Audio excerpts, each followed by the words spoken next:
নমস্কার। সরস্বতী পুজোর আগের দিন মানে 22শে জানুয়ারি বৃহস্পতিবার পালিত হবে গণেশ চতুর্থী। যে বিদ্যার্থীদের স্মৃতিশক্তি ভীষণভাবে কমজোর আছে এবং যারা স্মৃতিশক্তিকে সর্বদা বজায় রাখতে চান, তাদের উদ্দেশ্যে একটি রুদ্রাক্ষ বলা হয়।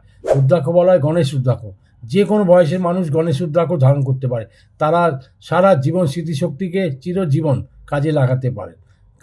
গণেশ রুদ্রাক্ষ ধারণ করার নিয়ম হচ্ছে কি, সরস্বতী পুজোর আগের দিন, তার মানে গণেশ চতুর্থীর দিন, আপনি গণেশ রুদ্রাক্ষ নিয়ে লাল কারের মধ্যে বা রূপোর চেনের সাথে গলায় পরুন, অথবা আপনি বাজুতেও পরতে পারেন।